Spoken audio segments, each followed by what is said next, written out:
Becoming a parent was the biggest transformation I've ever experienced, and there were quite a few things that I was nervous about or completely unprepared for. So, as a first time mom of a 1 year old, I wanted to take a minute and share 7 lessons that I have learned from being a first time mom for a full year now.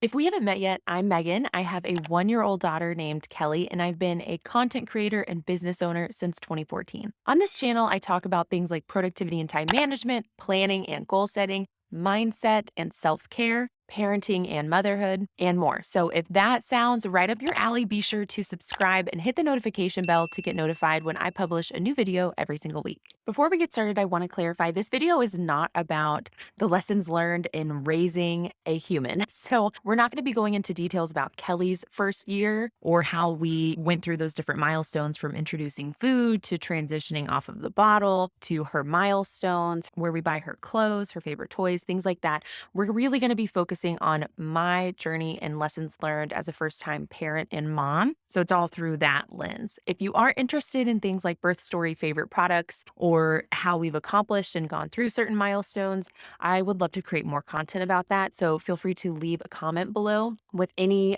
requests or ideas or questions you have, and I will make new videos about those in the coming weeks. So let me know in the comments. Okay, now let's go ahead and jump into lesson 1, which is it gets better. Everyone's journey is different, but for me, the first 3 to 4 months were particularly challenging. And when I look back at the past year, they were the most challenging phase for sure. Between the physical recovery from delivering and having a child to learning how to feed or diaper or clean or have your baby sleep, there were so many things to learn and first time experiences. Not to mention a lack of sleep. Your whole sleep schedule gets out of whack, as we all know. And I had a lot of new heightened emotions. I had a lot of anxiety and guilt and protectiveness and even jealousy to the point where I would want help and I would want someone to hold Kelly, but I would have crazy amount of like jealousy when someone else was holding her. So there's a lot of emotions that are happening at this new level that I had never had to deal with before. And it was a really tough couple of months. Now, of course, not everyone's experience is the same, but like I said, that was my experience for the first 3 months for sure. And it did get better over time, and it got better pretty quickly. As soon as she started sleeping more throughout the night, as soon as she was in her own room, once we were at that 3 to 4 month mark for me is where things really started to get dramatically better. I'm sure some of it was just I had adjusted, Kelly was getting older. But I want you to know wherever you're at in your journey and being a parent, whether you're watching this and you're expecting and you want to know what to expect the first year, or maybe you're in the weeds of the first year, please know it does get better. So even if those first couple of months are intense for you or overwhelming like they were for me, it's a temporary phase, it's a short part of the journey. And now Kelly's a year old, and I look back, and the majority of the first year was so fun and incredible. We just had to get through a couple of hard months at the very beginning. So it does get better. Lesson number 2 is that the loss of independence can be really jarring at first. As a first time parent, this was the first time my life truly revolved around someone else. And I don't just even mean that from a mental or emotional standpoint, but a tactical, physical, every minute, every moment was revolving around Kelly and not me. Obviously, I knew a baby would be dependent upon their parent, but it was to a new level I hadn't really been prepared for because I am the type of person who really needs alone time. I recharge in solitude from laying down, from decompressing, from reading or watching a movie. So naturally, it was a little shocking when I couldn't even go to the bathroom without asking for someone else to watch Kelly or feeling like guilty for wanting to go take a nap when she's awake and finding that I really had to depend on others in order to create moments of independence and freedom for myself. Of course, this is also happening with those heightened emotions we talked about previously. So it was a really difficult adjustment for me. What I learned is that you have to communicate what you need with your support system. So in order for me to start having those moments, I had to get really good at identifying when I needed it, how I needed it, and calling in help for those moments to exist. So it was absolutely something that was not going to happen to me. I had to create it for myself. So it became really clear really quickly that me time was important and it could look different depending on the day, but that I needed to prioritize creating me time. I had to learn to be guilt free during the me time, and I had to learn to create that pretty regularly. And this really leads into the next lesson, which is lesson number 3. Your support system is key. I am so fortunate to have had a really strong support system throughout the first year between friends and family, a supportive partner, as well as hiring a nanny, which we did when Kelly was 8 weeks old or so. So I absolutely have been very fortunate to have a lot of options for a support system. But what I also learned is just having that support system is very different than actually feeling supported by that support system because people don't know how to help you. People don't know what kind of support you need because everyone's experience and desires are so different. So you really have to learn to take advantage of the support system you have, but also in a way that feels supportive. So people just coming over to cuddle your baby may not be supportive because you are then put in the role of hostess, which was something I really struggled to navigate the first couple of weeks of Kelly's life. I innately felt this pressure to be a hostess, to host people when they came over, when in reality, what I needed was not necessarily someone to hold Kelly, but was for someone to do the dishes or wash the bottles or do some laundry or tidy up or get food. There were definitely times where I did want someone to hold Kelly, but I would feel pressured to sit there and talk with them when in reality I needed to go take a shower or go take a nap. As Kelly has gotten older, I've become a little bit more confident in communicating what type of support I need, but absolutely with any future children, I will be much clearer about the type of support that is beneficial for me and not feeling like I'm having to people please. But beyond just having the support system, it really is learning how to communicate the type of support you need. Lesson number 4 is that routines can give both you and your baby freedom. Now, everyone feels a little differently about routines and schedules, and so absolutely interpret this in a way that benefits you and your family. We chose to have a routine or a schedule printed out on our fridge once Kelly was a couple of weeks old, and this did benefit her. Kelly, as a baby and as a human, has really benefited from knowing what to expect next. So she didn't have to worry about when she was going to get fed next or if she was going to get fed. Once we implemented a cadence to her day, I absolutely noticed that things started to settle down and everything started to flow a little bit better for us. And she seemed very happy and content to follow this rhythm or routine as well. But again, this is about the experience as a parent. And so, besides just Kelly benefiting from a routine or a schedule, I feel that I personally benefited from this because it allowed other people to care for Kelly in a way that wasn't disruptive to her day to day life and allowed me to have less anxiety when I was leaving and leaving her in the care of a babysitter or a nanny or a family member. I've also found that by having this routine or schedule, it minimizes the day to day decision making that already happens as a parent. You're always deciding to do this or that. Do they need to go to bed earlier or later? Do they want to eat this or that? There's so many decisions that happen when you're raising a baby that you can easily get decision fatigue. And so by us having this routine or schedule, we were able to minimize some of that because we weren't always designing the day from scratch.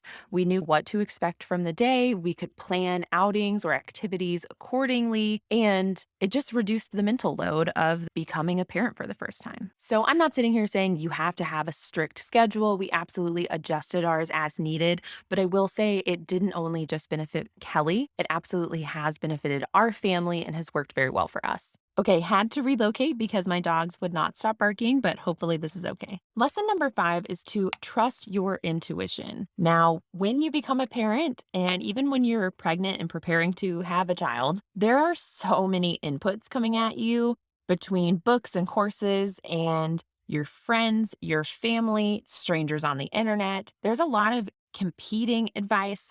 There's a lot of different advice, and it can really be overwhelming because ultimately you start to feel like there's a right and a wrong way to do a lot of this. And the truth is, there really isn't. The best thing you can do for you and your child is start to learn to trust your own self and trust your intuition. Now, it may not be something that just clicks for you right away. It did not for me. I was intimidated about the idea of a mother's intuition when I was pregnant. And when I first had Kelly, it's not like I magically had all of this knowledge. But over the past year, as I began to know Kelly better, get to know her as a person and her needs and who she is and how she is, it was easier for me over time to learn to just intuitively know what was right for her, what she needed, even if she wasn't giving cues to tell you. So please know that you will develop this intuition. But I think the key is to start to take action on it so that you can become more and more confident and your abilities to intuitively know what your child needs. So, really, just want to encourage you, even if you don't feel like you have this intuitive knowing yet,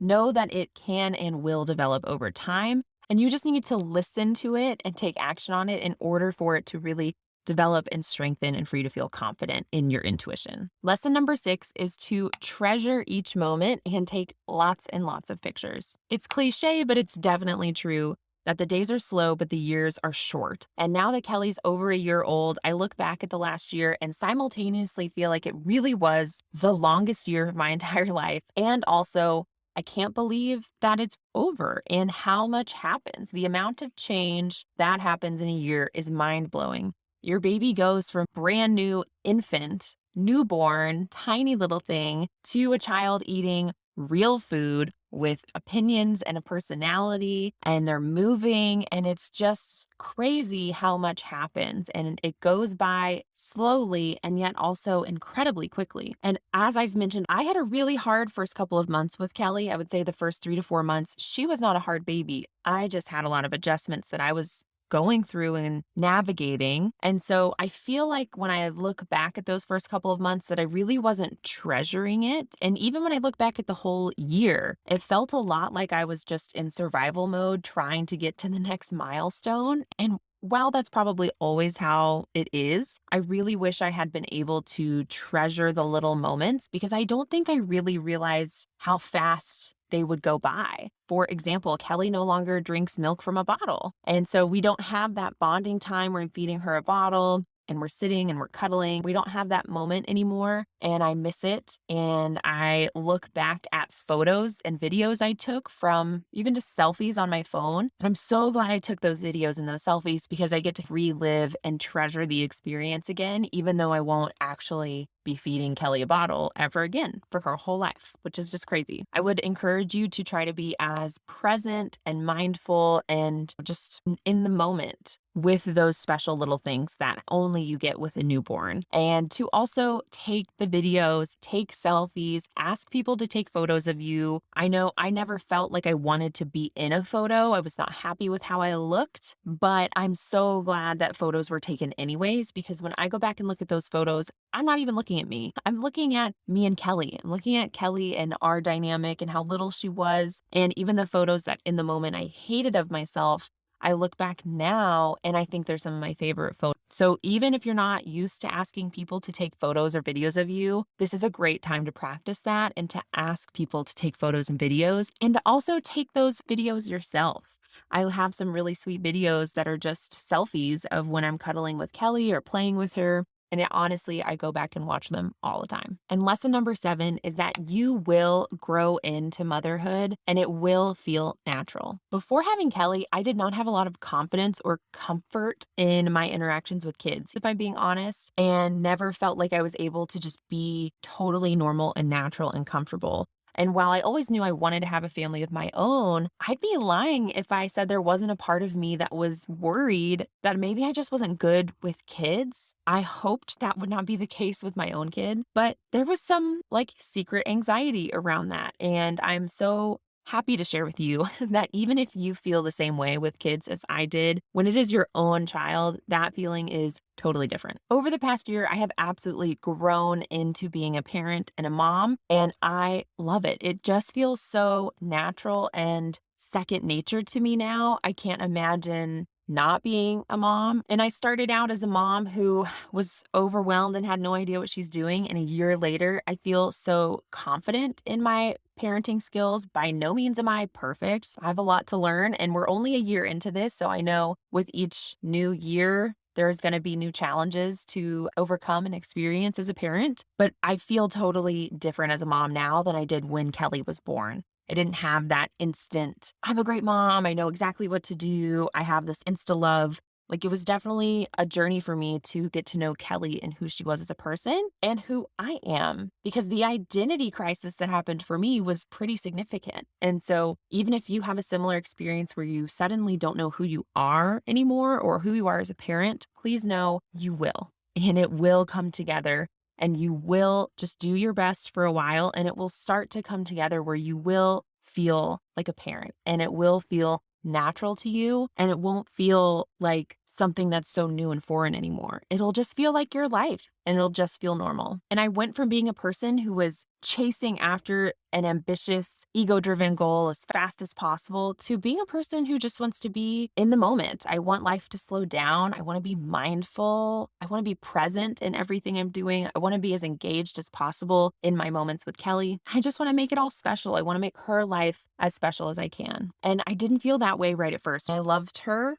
but my love for her has grown exponentially over the past year. And as of now, I'm probably like the most obsessed with Kelly that I've ever been. I really would do anything for her and love her more than I knew I could love someone. And I know that sounds cliche, and I know that you may not feel that way right now, wherever you are, but please know you will get there. It will be okay. All of this is a gradual journey and a gradual adjustment, and it's just normal. So you will feel like parenting and motherhood is natural and part of you, and you will get there. So now you know the 7 lessons that I've learned as a first time mom of a 1-year old. And I hope you enjoyed this video. If you made it this far into the video, I'd actually love to hear from you because I'm curious how many people get to this point. So leave a comment below saying I made it and let me know that you made it to this part of the video. And if you have any requests for other videos about parenting, motherhood, or maybe some of those milestones I talked about earlier, or even where we like to buy Kelly's clothes from, her food, that I would love to make some more videos around parenting and motherhood and our life now.